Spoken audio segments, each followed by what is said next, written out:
Guys మీలో అందరూ ఈ సినిమాలు ఆగస్ట్ 14th and 15th వచ్చిన సినిమాలన్నీ చూసేసే ఉండుంటారు ఈ పాటికి అని నేను భావిస్తున్నాను.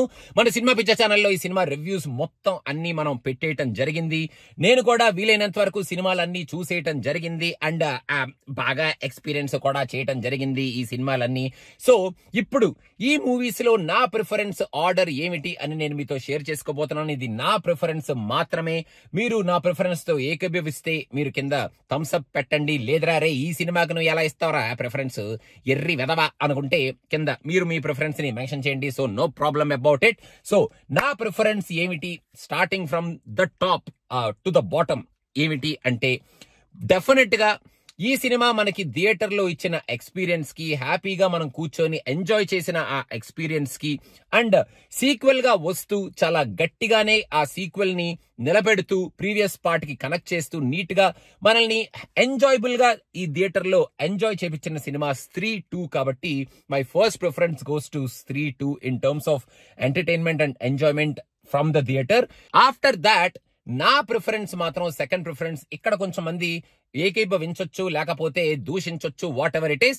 కాకపోతే నా సెకండ్ ప్రిఫరెన్స్ అయితే తంగలాన్ డౌటే లేదు. బికాస్ నేను సినిమా చూసేటప్పుడు ఆ సినిమా కొంచెం లాగ్ ఉన్నా what ever it is complaints ఏవైనా ఉన్నా నేను ఆ పర్ఫార్మెన్సెస్ ఆ వరల్డ్ అసలు ఎలా తీశారా బాబు, ఏంట్రా ఈ పెచ్చేంట్రా నాయన, అసలు కమర్షియల్ ఎలిమెంట్స్ కి దూరంగా ఇంత రాగా ఇంత రస్టిక్ గా ఇంత నేటివ్ గా ఎలా ఆ కాస్ట్యూమ్స్ వేసుకొని ఆ దుమ్ము ధూళి ఆ మడ్డులో అంత కష్టపడి ఎందుకురా బాబు యాక్ట్ చేస్తారు, ఏంట్రా నాయనా ఈ పెచ్చేంట్రా బాబు అన్న కైండ్ ఆఫ్ సర్ప్రైజ్ కలిగించిన సీన్స్ సినిమా మొత్తం ఫస్ట్ నుంచి లాస్ట్ వరకు ఎవ్రీ ఫ్రేమ్ లోనూ ఉన్నాయి. And hats off to Vikram for pulling off that character, not only Vikram, for all the other characters, and also Pa Ranjit for bringing out a superb story and very strong story, and a strong story ki tagina strong native core presentation and ఆ presentation తో ఈ సినిమాని ఒక different world లోకి మనకు తీసుకెళ్తూ main గా ఈ టోటల్ మూవీ చూసిన తర్వాత అబ్బా ఏంట్రా పర్ఫార్మెన్స్ ఏంటి, అసలు ఎలా చేపించుకున్నారు, ఎలా చేశారు, అసలు ఎంత స్ట్రాంగ్ గా ఎంత కోర్ నేటివ్ గా ఈ సినిమాని అసలు ఎలా తీశారు, అసలు పారంజిత్ విక్రమ్ అనుకుంటూ థియేటర్ నుంచి బయటకు వచ్చాం. కాబట్టి నాకు డెఫినెట్ గా my second preference is Thangalaan. So third preference definite గా ఈజ్ కొంచెం సరదాగా కొంచెం ఓకే ఆ ఫ్రెండ్షిప్ యాంగిల్ వాట్ ఎవర్ ఏదైతే ఉందో అది బాగానే ఎంజాయ్ చేసాం థియేటర్ లో కూర్చున్నప్పుడు. ఆ జోక్స్ ఏవైతే ఉన్నాయో ఆ స్లాంగ్ ఏదైతే ఉందో అది మనం బాగానే ఎంజాయ్ చేస్తూ ఆ గోదావరి స్లాంగ్ ని మనం థియేటర్ లో మనం ఎంటర్టైనింగ్ గానే రిసీవ్ చేసుకున్నాం. కాబట్టి సినిమాలో కొంచెం మనకి కంప్లైంట్స్ ఉన్నాయి, కొంచెం మనకి సినిమా చూస్తున్నంతసేపు కొంచెం ఓకే అనుకునే సీన్స్ కూడా కొన్ని ఉన్నాయి.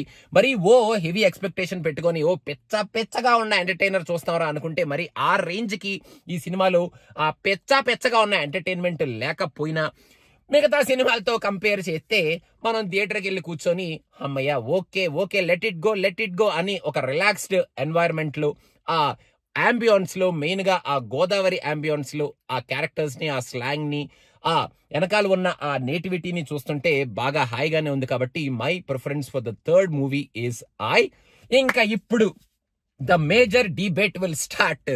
ఇప్పుడు మిస్టర్ బచ్చన్ కి పెట్టాలా లేకపోతే డబుల్ స్పాట్ పెట్టాలా, 4th and 5th పొజిషన్స్ అనేది ఒక చాలా పెద్ద భయంకరమైన డిబేట్ తో కూడుకున్న ఒక కైండ్ ఆఫ్ డిస్కషన్ అన్నమాట. కాకపోతే నేను ఈ సినిమా చూసేటప్పుడు నాకు ఈ సినిమాలో కొంచెం ఓకేరా బాబు అనుకున్న సినిమా ఒకటి ఉంది కాబట్టి దాన్ని నేను 4th లో పెట్టి ఇంకోటి 5th లో పెడతాను. అది ఏమిటి అంటే mister Bachchan goes to 4th and iSmart Shankar goes to 5th. Mister Bachchan iSmart Shankar రెండు ఒకే టైప్ ఆఫ్ సినిమా లాగానే అనిపించినా కూడా రెండు మనల్ని అంతగా అంటే నన్ను అంతగా ఇంప్రెస్ చేయకపోయినా, ఇంప్రెస్ అంటే in terms of enjoyment and entertainment బాబు, I'm not talking about directors or what they did, I'm talking only about the movie. రెండు సినిమాలతో కంపేర్ చేస్తే కొంచెం అబ్బో అనుకున్న కైండ్ ఆఫ్ సీన్స్ మనకి మిస్టర్ బచ్చన్ లో కొంచెం తక్కువ ఉన్నాయి. కాబట్టి ఏదో వింటేజ్ లుక్ అని అదని ఇదని కొంచెం ఏదో మనల్ని ఎంటర్టైన్ చేయడానికి కొంచెం ఆ డైలాగులు అవి పెట్టుకొని కొంచెం ట్రై చేసినట్టు అనిపించింది. కాబట్టి ఈ సినిమా అండ్ సెకండ్ హాఫ్ లో ఉన్న ఆ రైడ్ కూడా కొంచెం లీనియర్ గానే స్ట్రైట్ ఫార్వర్డ్ గానే వెళ్ళిపోయింది. కాబట్టి ఎటువంటి ఇబ్బందులు మనల్ని కలిగించకుండా we can give 4th position to mister Bachchan అనమాట. 5th పొజిషన్ నేను ఇస్మార్ట్ కి అంటే డబుల్ ఇస్మార్ట్ కి ఎందుకు ఇవ్వాలనుకుంటున్నానంటే Ali track was very disturbing for me when I was watching it in the theatre. అక్కడక్కడ ఆలీ గారి ఎక్స్ప్రెషన్స్ లో అక్కడ ఇక్కడ కొంచెం లైట్ గా నవ్వొచ్చిన ఆయన చేసిన మ్యానరిజమ్స్ ఆ ట్రాక్ మొత్తం కొంచెం డిస్టర్బింగ్ గానే ఉంది. అండ్ ఆల్సో సెకండ్ హాఫ్ లో ఈ సినిమాలో చెప్పిన స్టోరీ ఏదైతే ఉందో ఆ స్టోరీ అసలు ఏది మనకి కొత్తగా అనిపించకుండా, నాకు కొత్తగా అనిపించకుండా ఇప్పుడు ఈ పాయింట్ ఎందుకు తీసుకొచ్చారు, ఈ పాయింట్ తో ఈ సినిమాని ఎందుకు కనెక్ట్ చేశారు, పూరి గారి ట్రాక్ ఎందుకు ఇలా రాస్తున్నారు, అసలు what is happening in this movie అన్న కైండ్ ఆఫ్ సాడ్నెస్ తో పూరి గారు ఏం చేస్తున్నారు, పూరి గారు అయ్యో అనుకుంటూ నేను సినిమా చూడటం జరిగింది. కాబట్టి I'm giving 5th place to మన డబుల్ ఇస్మార్ట్ అనమాట. సో ఓవరాల్ గా నా చాయిస్ ఏమిటి అంటే స్త్రీ, Thangalaan, Bachchan and double smart. This is my choice. నేను వేద మూవీ చూడలేదనైనా, అందుకని నేను ఆ సినిమాని ఎక్కడా పెట్టదలుచుకోలేదు ఈ లిస్ట్ లో. సో మీ ప్రిఫరెన్స్ ఏమిటి అనేది మీరు కింద కామెంట్స్ లో మెన్షన్ చేయండి. And all the premier reviews for this 5 movies are available in cinema picture. మీరు ఒకవేళ చూసేయాలనుకుంటే వెంటనే వెళ్ళి ఆ రివ్యూస్ చూసేయండి. అండ్ మీ ప్రిఫరెన్స్ ని కింద కామెంట్స్ లో మెన్షన్ చేయడం మర్చిపోకండి guys. Thank you so much. We're coming up with let's talk discussions on these movies in the coming days. So keep following us and me valuable suggestions ఏమైనా ఉంటే కింద comments లో mention చేయండి. Thank you so much. Bye.